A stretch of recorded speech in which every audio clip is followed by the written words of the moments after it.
तस्मिन्द्रक्षस्य मरमहिळा मौलिगन्धैरबन्ध्याम् आतल्वाणं व्यपगदरसं मानसे मानसं नः तीर्थैरङ्गैरपि परिगतां शुद्धिहेतोः समन्तात् चन्द्रोल्लासप्रथितयशसः சம்பதமோ புஷ்கரிண்யா.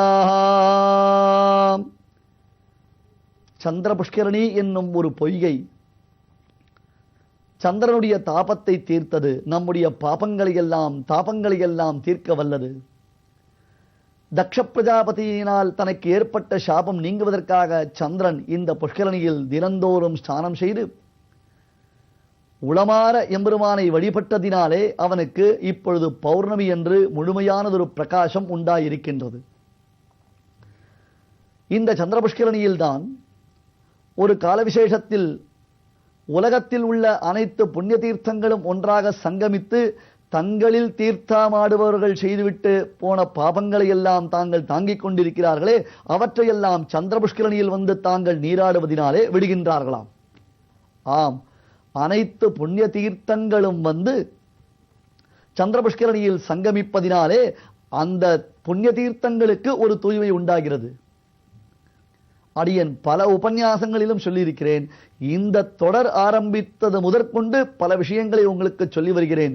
குறிப்பாக காஞ்சிபுரத்தில் பகவத் ராமானுஜர் எம்பெருமான் வரதராஜ பெருமாளுக்கு தினந்தோறும் சாலை கிணறு தீர்த்தம் சமர்ப்பிக்கக்கூடிய அந்த பகவத் ராமானுஜருடைய சன்னதியின் எதிரில் இருக்கக்கூடிய புஷ்கரணி முழுவதுமாக தூர்ந்து விட்டது.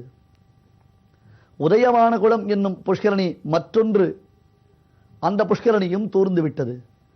அனந்த சரஸின் அவல நிலைக்கு கேட்கவே வேண்டாம். மக்கள் எதையெல்லாம் அதில் செய்யக்கூடாதோ அதையெல்லாம் செய்து கொண்டிருக்கிறார்கள். அதே போன்று தான் ஸ்ரீபெரும்புதூரில் சுவாமி ராமானுஜருடைய அவதார திருத்தலத்தில் அமைந்திருக்கக்கூடியதான புஷ்கரணி தற்பொழுது முழுவதுமாக காய்ந்து வற்றிவிட்டது. வேகவதி என்னும் நதி, அந்த நதியினுடைய பெருக்கு எங்கே இருக்கிறது, அந்த நதியினுடைய பெருமை என்ன, இது அறியாமலேயே வேகவதி முழுவதும் வீடுகள் கட்டப்பட்டு அந்த வேகவதி நதியே காணாமல் போய்கொண்டிருக்கிறது. அதுபோன்று தான் இப்பொழுது சந்திர புஷ்கரணியும் உயர்ந்த புஷ்கரணி. கோவில் நிர்வாகத்தினர் எவ்வளவுதான் சிரமப்பட்டு இவற்றையெல்லாம் மிகவும் ஜாக்கிரதையாக பாதுகாத்து வந்தால் கூட நாம் அதனுடைய பிரபாவம் அறியாமல், தூய்மை அறியாமல் அவற்றை வெகு சுலபமாக மாசுபடுத்தி விடுகின்றோம். நம்மாலே ஒரு நிமிடம் அந்த கோவிலில் இருந்து ராமானுஜருடைய நியமனத்தின்படியாக அந்த கோவிலை பெருக்கி சுத்தம் செய்து அதில் உள்ளதான தூசுகளை எல்லாம் எடுத்து துடைத்து அந்த குளங்களை எல்லாம் சீர்படுத்துவது என்பது நமக்கு இயலுமோ? இந்த சந்திர புஷ்கரணி எத்தனை புராணங்களில் எப்படியெல்லாம் விசேஷமாக வர்ணிக்கப்படுகின்றது தெரியுமா? மகாபாரதத்தில் கிளபாகமான சேஷ தர்மத்தில் சந்திர புஷ்கரனுடைய மகாத்மியம் வர்ணிக்கப்பட்டிருக்கிறது. பெருமான் ரங்கநாதன் இங்கே எழுந்தருளுவதற்கு முன்பாகவே சந்திர புஷ்கரணி அமைந்திருக்கிறது. அத்தனை தீர்த்தங்களும் இதில் வந்து தூய்மை அடைகின்றன. அதற்கு அருகிலேயே சேஷபீடம். சேஷபீடம் ரங்கநாதன் வெள்ளத்தரவில் துயிலமர்ந்த வித்தாக வெள்ளை வெள்ளை என்று வெள்ளை வெளேரென்று ஒரு பாம்பை மெத்தையாக விரித்து அதன் மீது கள்ள நித்திரை கொள்ளும் மாயனாக படுத்துறங்குகிறானே, அப்படி பெருமாள் எழுந்தருளுவதற்கு முன்பாகவே இங்கே சேஷபீட்டமும் அமைந்திருந்ததாம். சந்திர புஷ்கரணி கரையில் அந்த சேஷபீட்டத்தை அன்னத்திற்கு ராமன் சொல்லுகிறார். அன்னமே, நீ திருவள்ளரை என்னும் ஆதிரங்கத்திலிருந்து திருவரங்கத்திற்கு சென்றாயேனால் அங்கே சந்திரபுஷ்கரணியை சேவிப்பாயாக. புண்ணிய தீர்த்தங்களை பார்த்த மாத்திரத்தில் நாம் விழுந்து வணங்க வேண்டும். இந்த ஒரு அனுஷ்டானத்தை பிராக்டிஸ் என்கிறோம் அல்லவா, நாம் வடமாநிலத்தவர்களிடத்தில் தெரிந்து கொள்ள வேண்டும். ஏனென்றால் அவர்கள் கங்கை, யமுனை, கோதாவரி முதலான புண்ணிய நதிகளை பார்த்த மாத்திரத்தில் விழுந்து சாஷ்டாங்கமாக அந்த நதி தேவதையை வணங்குவார்கள். புண்ணிய கஷேத்திரங்களை மட்டும்தான் வணங்க வேண்டும் என்பது இல்லை, புண்ணிய தீர்த்தங்களையும் வணங்க வேண்டும். இப்படி சந்திரபுஷ்கரணியை பார்க்க வேண்டும், சந்திரபுஷ்கரணியை சேவிக்க வேண்டும்.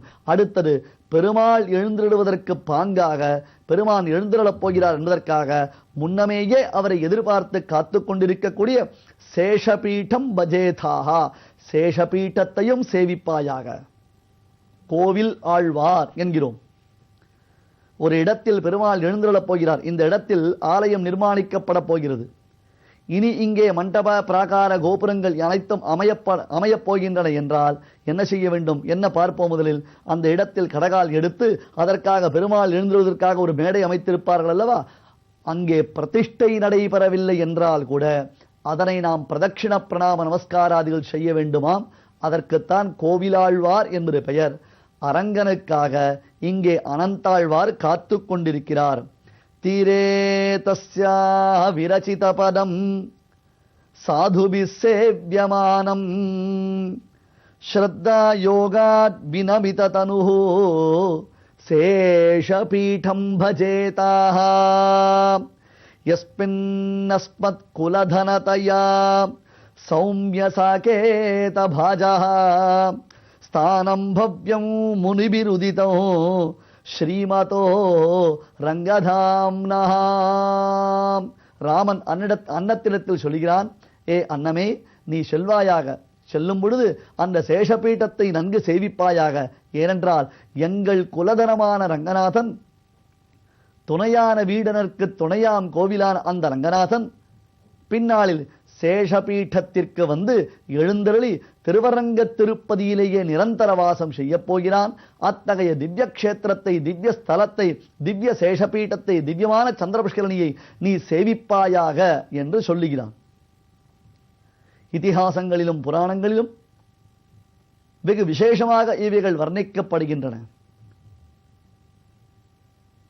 அந்த சந்திரபுஷ்கரணியின் கரையில்தான் பல மகரிஷிகள், தபோதனர்கள், மகான்கள் தவம் செய்து கொண்டிருக்கிறார்கள். அவர்களுக்கு நடுவே ஒரு மகாத்மா தர்மவர்மா என்னும் சோழ அரசன். தர்மவர்மா என்பதாக பெயர். அந்த சோழ அரசனும் தவம் செய்து கொண்டிருக்கிறார். எதற்காக தெரியுமா? பகவானிடத்தில் மோட்சத்தை வேண்டியா? பிரபோ சர்வேஸ்வரா, எனக்கு மோட்சத்தை கொடு என்று கேட்பதற்காகவா? அது கிடைக்கத்தான் போகிறது. ஆனால் தர்மவர்மாவிற்கு என்ன மனதில் ஒரு குறை தெரியுமா? தான் ரங்கநாதனை இந்த திருத்தலத்தில் எழுந்தருளப் பண்ணி ஆராதிக்க வேண்டும் என்னும் ஒரு குறை. புராணங்களில் இந்த சரித்திரமானது 2-3 விதமாக சொல்லப்படுகிறது.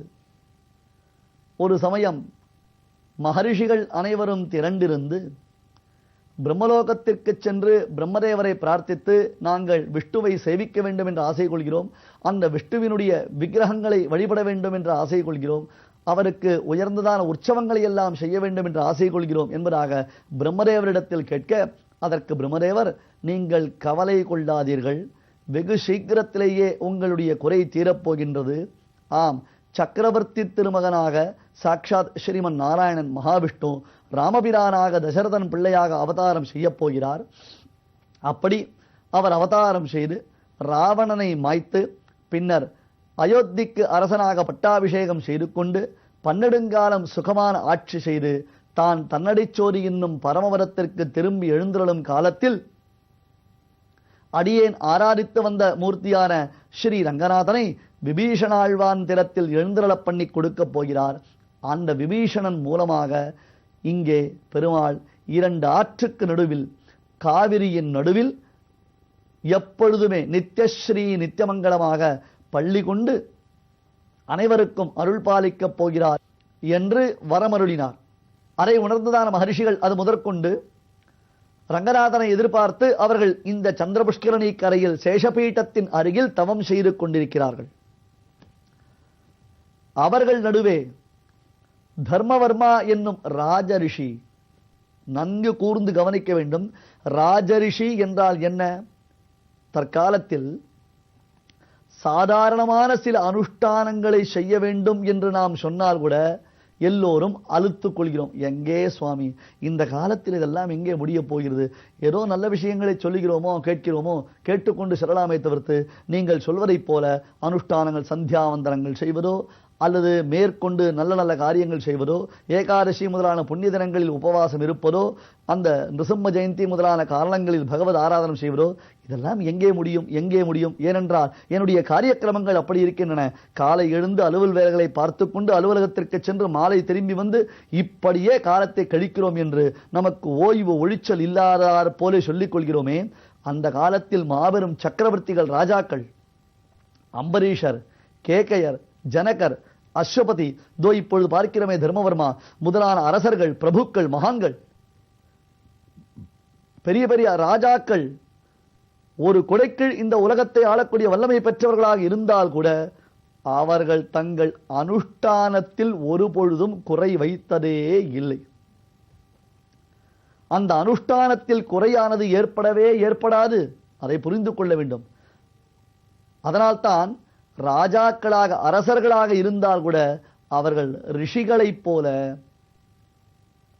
நல்ல அனுஷ்டானங்களை செய்து வந்ததினாலே அவர்களுக்கு ராஜரிஷிகள் என்பதாக பெயர்.